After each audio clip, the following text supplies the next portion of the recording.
بسم الله الرحمن الرحیم. السلام علیکم ورحمت الله وبرکاته. خو ګورونو نن کلرګهار کې بس یو ډیر خراب حادثه شوې ده او ډیر خلک پکې شهیدان وفات شوي او زخمیان شوي دي. دغه ځای به تاسو نوټس کړي دي چې اکثر حادثې کیږي. نو نننۍ ویډیو به چې کوم دی موږ د بس حادثو باره کې کوو. دا ویډیوز موږ ځکه کوو خوږو ملګرو چې د اکسیډنټ چې کوم قیمت یي ډیر زیات یي. لکه که صرف څوک پکې وفات نشي، تاسو صرف بس وګورئ. نن سبا ښه بسونه 5 کروڑ روپۍ دي. نو که صرف بس هم سړی حساب کړي نو دا ډېر زیات دی. د انساني زندګۍ خو اړو څه قیمت نشته او د تکلیف او د دغه نو دا ویډیو ځکه ضروري دی چې موږ معمولي احتیاط وکړو نو د ډېر لوی تاوان او د تکلیف نه او د فوتګۍ نه انسان بچ کېدی شي. د قسمت لیکلي نه لرې کېږي، خو خپل احتیاط ډېر زیات ضروري دی. دا زموږ د مذهب حکم هم دی چې خپل احتیاط کوئ.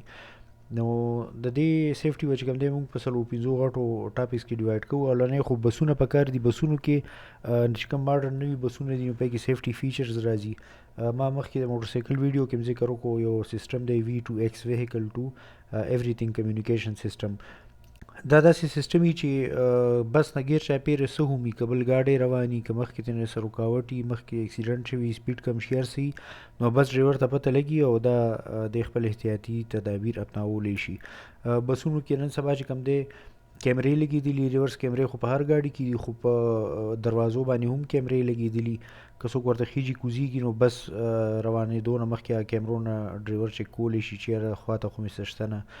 او داسې کیمرې چې هغه تا ته په یو سکرین باندې ټول غیر چاپیره هر یو څیزونه ښیي او داسې سافټویرز دي. داسې سینسر په بسونو کې استعمال شوي چې یاره سړی اوور سپیډ کوي دله یې لارم درکوي، چې ریورس کې صحیح دله یې لارم درکوي، سایډونو ته صحیح لارم یې دله درکوي. بریکونه ښه پکار دي. بریکونه ډېر زیات ضروري دي. زموږ د بسونو یو غټه مسله چې کوم دی اوور سپیډینګ. د ډریوران په رش کې بلې پیرې ته ځان رسېدي په وجه باندې هغه اوور سپیډینګ کوي او د ډېرو پیسو ګټلو لپاره اکثر اوورلوډینګ وکړي. سورلی خو اکثر سیټونه زیاتې نشي کولی موټروی باندې، خو سامانونه پکې ډېرې ښوی شي او دې په وجه اوورلوډینګ بیا چې کوم دی دې کې بریک په اسانه نه والي کېږي او اکسیډنټ باعث جوړ شي. ښه خبره دا ده چې دا کوم سیفټي فیچرز یا دا کوم څیزونه وي نو دا په بس کې مسلسل چک کول پکار دي. تھرډ پارټي باندې د دې خپلې محکمې هغه کال په کال ګاډي چک کوي او چې څه مسله وي پکې نو تا ته وایي چې دا ټیک کړه، نو دغه د اکسیډنټ بچ کېدو کې یو غټ مدد ورکوي. لایټونه پکار دي. لایټونه بس کې داسې پکار دي چې صرف تا ته لار ښیي، دا نه چې مخامخ کوم ګاډی را روان دی نو هغه ډریور وړونکي او ته څه نه ښکاري. دویم چې بیا کوم غټ ریزن زموږ ملکونو کې د اکسیډنټ دی نو هغه موسم دی. زموږ په ځایونو کې مختلف قسمه موسمي دي. باران راتلی شي ډېر زیات یا ډېر زیات دوند دي چې په کم کې څه څیز ښکاري نه. باران کې لوډ سلیپ کوي. بعض ځایونو کې اکثر تاسو به لیدلي چې فلډډ سیلاب غوندې کې راغلي روډ د پاسه او ډریور احتیاط نه کوي، دې د پاسه اوبو د پاسه ګاډی بوځي او ګاډی واوړي. دې نه علاوه یو بل قسم په صحراونو کې د سیند یا بلوچستان طرف ته سینډ سټرام د شي طوفان راځي نو هغه هم د فوګ او د دون په وجه رنګې سیزونه پکې ډېر زیات کم ښکاري وایي کې اکسیډنټ کېدی شي. په داسې کې ډبل انډیکیټر سیټ ته ودرېدل پکار دي او کزیم نو ډېر سلو سپیډ باندې تلل پکار دي چې ګاډی د ډریور په کنټرول کړي. درېیمه غټه مسله چې کوم دی روډونو کې ده. روډونه چې کوم دی نو دا ښه ډیزاین کول پکار دي، سیفټي فیچرز او پکې کوم ځای کې چې مطلب لکه بلایند سپاټس دي، کم کار نه چې هغه موړ نه چې هغه څه ښکاري نه، نو هلته کې کنویکس میررز لګول پکار دي. پولیسینګ پې پکار دی چې پولیس داسې خطرناک ځای کې ولاړي. روډ سپیډ کم ایښودل پکار دي خطرناکو ځایونو کې او هغه ځای کې زیات پولیس پکار دي چې سپیډ لیمټس باندې خلک عمل وکړي. ځای په ځای باندې ریسټ ایریا پکار دي. داسې ځایونو کې ریسټ ایریا پکار دي چې یاره ګاډی پکې ودرېږي او که ډریور ډېر زیات سفر کړی نو چې هغه خپل لږ ارام وکړي. په انګلینډ کې 4 غنټو نه زیات مسلسل ګاډی نشي چلولی. 4 غنټې پس به خامخا ګاډی سیټ ته ودرې او آرام به کې. نو دا زموږ دپاره مې یو مثال دی. زموږ ډریوران اکثر 7 غنټې او بعضې پکې 20 غنټې هم ګاډی چلوي نو دا د اکسیډنټ باعث جوړېدی شي.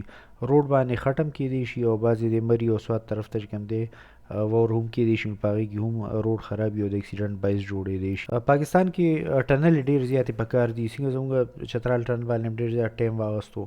نو یو ماشین راځي ټنل بورینګ ماشین، حکومت دپاره اخیسته دونه ګران نه دي. نو که 2-3 ماشینان والي د پاکستان چې دا کم غټ غرونه دي کوم باندې چې اکثر حادثې کېږي نو هغې کې ټنل یې ډېر په اسانه کال 2-3 کې جوړېدی شي او دا یو غټه خطره لرې کېدی شي. بعضې ټایم د حادثې سبب چې کوم دی ډریور هم کېدی شي. ډریور سره لایسنس پکار دی، هیوي لایسنس پکار دی. تجربه پوره پکار ده او د کار بوج په ډیر زیات نه دی اغستل پکار. ډرایور له خپلم د خپل آرام خیال ساتل پکار دي. نشي سیزونو نه احتیاط کول پکار دي. نشي دوران کې چې گاډي چلی هغه اکسیډنټ کېدی شي. څنګه چې ما تاسو ته وویل په انګلند کې هر 4 غنټې پس ریسټ آرام ضروری دی یا ډرایور بدلولي. داسې بیماریانې بعضې ټایمي چې هغه اکسیډنټ خطرې باعث جوړېدی شي لکه چا نظر ډېر زیات کم یا څوک کلر بلایند دي.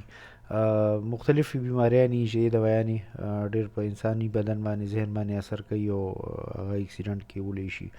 ښه کنډکټرز پکار دي، کلنډران پکار دي، ورسره کو ډرایورز بل ډرایور پکار دی چې دله مدد ورکوي. بعض ټایم ډسټرکشنز دي، داسې څیزونه چې هغه د خپل کار نه ستا توجه هټوي، لکه مثلا ډرایور موبایل استعمالوي یا ویډیوز ګوري یا چا سره خبرې کوي یا بل څیزونو کې ګوتې وهي میوزیک سیسټم کې یا په بل څه کې. روډ ډسټرکشن هم کیدی شي، سړي څه ښکلي بلډینګ ته خیال شي یا ښکلې نظارې ته خیال شي یا څه خراب څیز ته خیال شي او دې دوران کې د هغه نظر د ډرایورۍ نه د خپل لارې نه لرې شي او حادثه کیدی شي. ډسټرکشنز یا توجه بټکاوېده د شپې ډېر زیات کیدی شي، ځکه چې شپې روډ ښکاري نه نو معمولي توجه بټکاوېده هم ډېر زیات غټه حادثه جوړولی شي. زموږ ریګولیټرز کوم چې پولیس والا دي یا نورې محکمې دي روډونو والا، هغوی له پکار دي چې کوم قانونونه جوړ شوي دي چې په هغې باندې من او ان په روډونو باندې عمل وکړی شي چې دې په وجه به هم حادثې کمېدی شي او غټو روډونو ته انټر کېدو نه مخکې پکار دي چې بسونو د هر څه چک کړی شي. روډونو باندې ساینس پکار دي، ایمرجنسي کانټیکټ نمبر یې پکار دي، ځای په ځای امبولانس او فرسټ ایډ سنټر یې پکار دي. د بسونو او د دې اکسیډنټونو نه بچ کېدو لپاره نور که څوک سټډي کول غواړي، ان ټي ایس بي نیشنل ټرانسپورټ سیفټي بورډ د امریکې یو بورډ دی، هغه د اکسیډنټونو تحقیق کوي. هغوی ډېر ښکلی مواد شایع کوي، هغوی ویډیوز هم جوړوي، هم کتی شئ. د دې چینل نور ویډیوز لایک کمنټ او شیر یې کوي، ویې ګورئ. او د تلو نه مخکې یو خبره دا کومه چې انګلیش ډېر زیات ضروري دی. د دنیا ډېر غټ علم او خصوصا د سیفټي علم په انګلیش ژبه کې دی. نو که زموږ ځوانان خپلې ژبې سره انګلیش هم زده کړي نو هغوی د علم یو غټې خزانې ته په اسانه دغه کولی شي، اکسس کولی شي. الله دې زموږ د ټولو حفاظت وکړي. د لوی الله په امان.